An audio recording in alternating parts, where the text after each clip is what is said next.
म्हटलं साहेब कृपा करून सांगू नका, बायका बाहेरच्या साड्या नेसत नाही, शेवटी भेटलेली साडी भेटलेलीच असते. कोण कीर्तनातल्या महिला भेटलेली साडी नेसून आले? कोणी नेसत नाही ते कपडे.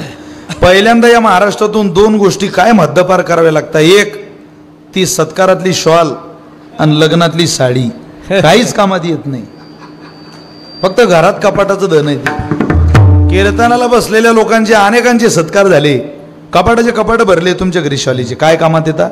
माझी प्रार्थना आहे तुम्हाला, अरे कोणाला शॉली दिल्यापेक्षा ज्या जिल्ह्यात जन्माला आले त्या ज्ञानोबारांची ज्ञानेश्वरी नाही तर तुकोबारांचा गाथा भेट द्या. एखाद्या गोरगरिबाच्या वाचनात तुकोबारांची अभंग येते. काय तुमच्या मुलीच्या लग्नात दारुड्या लोकांच्या पंक्तीला बसवता, दारुड्या लोकांना वाढा घ्या पाहुणं दाजी म्हणून कौतुक करून खाऊ घालता. बंद करा या पंक्ती. विराट कोहलीचं लग्न 200 लोकांमध्ये झालं, सेकंदाला कमाई आहे त्याची. महेंद्रसिंग धोनीचं लग्न 200 लोकांच्या आत झालं, सेकंदाला कमाई आहे त्याची. इतके करोडपती आहेत, इतके अब्जोधीश आहेत, सेकंदाला मिनिटाला डेला आपली कमाई महिन्याला वर्षाला, त्यांची सेकंदाला प्रति सेकंद आउटपुट आहे. तरी 200. आपण करोडो रुपये होतायला लागलो केवळ धिंगामस्तीमध्ये. अरे या दारुड्या लोकांना जीव घालण्याकरता विवाह करतो आपण. खबरदार, तुमचा जवळचा सोयरा जरी असला तरी व्यसनी लोकांना पवित्र अशा शुभविवाह प्रसंगी, तुमच्या कन्येच्या दाना प्रसंगी या नालायक लोकांची वरचढ करू नका, करू नका. तिच्या संसाराला सुखात सुरुवात व्हावी असं वाटत असेल तर ज्ञानोबारांचा ज्ञानेश्वरी नावाचा ग्रंथ, तुकोबारांचा गाथा द्या. यष्टीत आलेला माणूस तुमच्या पोरीचं लग्न लावून गेला आणि 4 अभंग वाचले तरी खरं कन्यादानाचं फळ तुमच्या पदरात घातल्याशिवाय तुकोबा राहणार नाही. इतका विश्वास आहे मला या संप्रदायाच्या ग्रंथावर. म्हणून वजा करा ते शॉली. मी एकदा आळंदीला रेल्वेनं येत होतो मुंबईवरून, पंकज महाराज सत्कारात शॉल दिलेली. कार्तिक वारीला मरणाची थंडी असते. ती शॉल मी अशी अंगावर घेतली, पण ती पूर्ण अंगावर घेतली, तोंडावर घेतली तर पाय उघडे राहायचे, आणि पायावर ठेवली तर तोंड उघडं राहायचं. काय करावं म्हटलं गड्या, खूप झाली म्हटलं आता या आपल्याला थंडी वाजून राहिली. मी पाय जमा करून झोपलो तरी जागतिक प्रश्न होता, शालीत हवा येऊन कुठून राहिली व काय ते येतात ते शाली. साडी नाही शॉल नाही, बंद करा. लग्नातली साडी तर कामालाच येत नाही. मला माझ्या घरचा प्रसंग, मी माझ्या घरची साडी महाराष्ट्राच्या कान्याकोपऱ्यात पोहोचवली. माझी सासरवाडी मध्य प्रदेश आहे. एकदम डोक्यात विचार आणू नका इतक्या लांब कसा गेला असेल. आम्हाला जवळ येते, तुम्हाला लांब असलं तरी, बाकी काही नाही तसं. माझं लग्न लागलं, माझ्या सासूने माझ्या बहिणीला साडी नेसून दिली.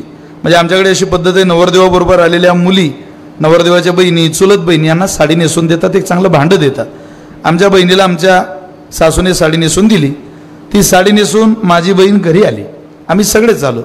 नवरदेवाला ओवाळायला आई, आत्या, मावशी, काकी सगळेच आले होते. मी उभा, माझं कूलर उभं,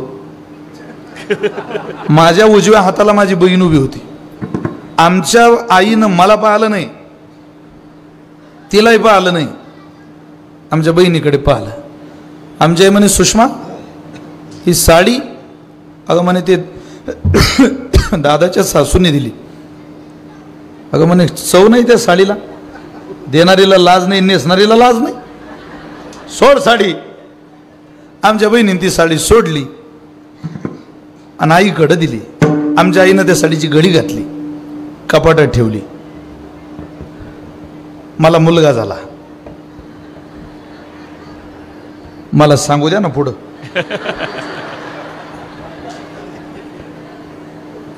म्हणजे लग्न झालं लगेच मुलगा झाला नाही, लग्न झालं 3 वर्ष झाले मग मला मुलगा झाला. असा प्रवास होता आमचा. माझी इच्छा होती मी बोधेबाबांकडे काही काळ राहिलो, बाबा घरी आले पाहिजे. बाबांची तब्येत काही बरी नव्हती. मग आरू महाराजांचा नामजप ठेवला होता मी गुरडवरची. सगळी मंडळी आली, मोठं बारसं केलं, हरणे बाबांचं कीर्तन ठेवलं, 5-7 हजार लोकांचा चांगला कार्यक्रम आखला. सगळे नातेवाईक आले, सगळे महाराष्ट्रातले सगळे आप्त झाले. माझी सासूही आली होती त्या सोहळ्याला. इतक्या गर्दीत सुद्धा माझ्या आईनं 3 वर्ष कपाटात ठेवलेली साडी त्या दिवशी बाहेर काढली. आणि ती साडी माझ्या सासूला निसून दिली.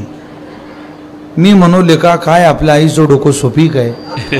आपल्या आईनं या क्षणाची 3 वर्ष वाट पाहिली. पण माझी सासू विद्वान बाई, ही माझ्या बायकोच्या बुद्धीहून अंदाज थोडा येतो ना माणसाला काही वर्षात. हे वर्जन किती पुढचं असू शकतं बुवा. गेल्या मे महिन्यात माझ्या घराची वास्तुशांती झाली. तुम्ही लय लवकर हसताय गड्या. आमच्या सासूचा तुमचा काही कॉन्टॅक्ट तर नाही ना बाबा. नाही तर द्या गरीबाच्या घरी आग लावून. येताना माझी सासू साडी घेऊनच आली. ती साडी माझ्या सासूने माझ्या आईला नेसून दिली. आता ती साडी माझ्या घरात आहे. आता मी वाट पाहतोय पुढचा कार्यक्रम कोणता येतो बा आपल्या घरी त्याची. कारण कार्यक्रमाशिवाय ते काही हालत नाही. अहो गाडी नाही, घोडी नाही, बंगला नाही, साडी नाही, मग तुम्हाला देऊ काय असं कोण विचारत आहे. मुख्यमंत्री. म्हटलं साहेब मी मागेल ते द्याल का. अहो मागा महाराज. म्हटलं मला असं वाटतं तुम्ही राजीनामा द्या आणि तुमच्या जागेवर फक्त एकदा या पठ्ठ्याचं नाव घाला. हो माझी लई दिवसाची इच्छा आहे. जशी अजितदादांची इच्छा आहे मुख्यमंत्री व्हायची, तशी माझी इच्छा आहे मुख्यमंत्री व्हायची. इच्छा व्यक्त करायला का दादांनी बोलून दाखवली आणि बोलूनच दाखवली. स्वप्न माणसाचे मोठे असले पाहिजे आणि व्यक्त होताना माणसाने मुक्त कंठानं व्यक्त व्हावं. मला त्या माणसाचं मोकळं बोलणं आवडतं. मनापासून सांगतो तुम्हाला. राजकारणात माणूस फ्लुएंट असला पाहिजे. कोण काय म्हणतं, कोण काय विचार करतं, फार ओझं वागवत बसू नका. आधीच बीपीचं आणि शुगरचं ओझं आपल्याला जगू दे ना. काय जगाचं ओझं वागवता. मोकळे राहा, स्वच्छंदी राहा, आनंदी राहा, समाधानी राहा. अपने मस्ती में जीना ही अच्छा है. संसार के लिए तो हम रोज नाचते, नाचना है ना. भगवान के लिए नाचो, संसार में कभी नाचना नहीं पड़ेगा. क्या बात है. नाचा मुक्त कंठाने. म्हटलं साहेब माझी इच्छा आहे एकदा मुख्यमंत्री व्हायची, तुम्ही मला मुख्यमंत्री करा. हे जे मी तुम्हाला उदाहरण सांगितलं हे तुकोबारांनी दिलेलं उदाहरण आहे. काही सोडलं नाही तुकोबारांनी. देतील का हो फडणवीस साहेब मला मुख्यमंत्री पद. नाही देतील. नाही शिंदे साहेबांना द्यायचे नाही तर विशाल खोलेचा काय अंदाज आहे रा.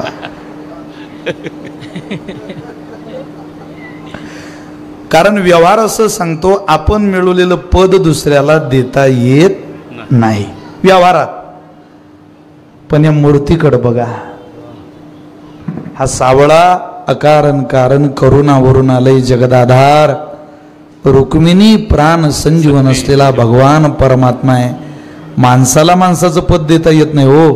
पण देवाकडे जा आणि पदर पसरा. पिंपरी चिंचवड भागातून आलो देवा.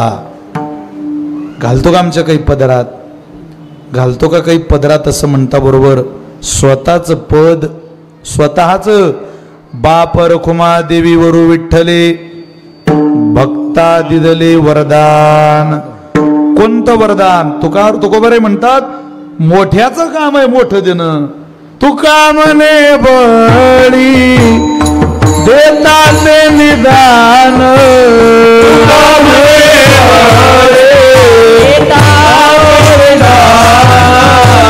तुका म्हणे बळी देता ते निदान.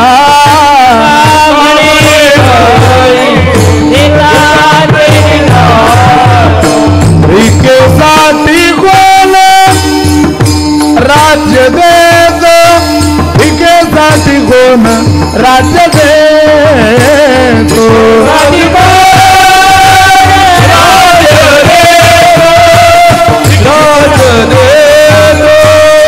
तुका म्हणे रामे सुख दिले फुले.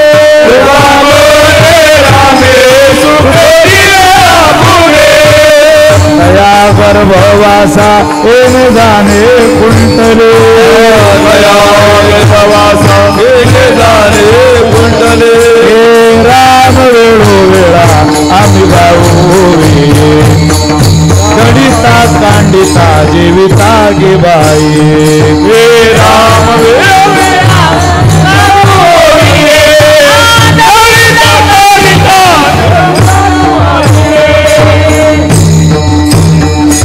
विठो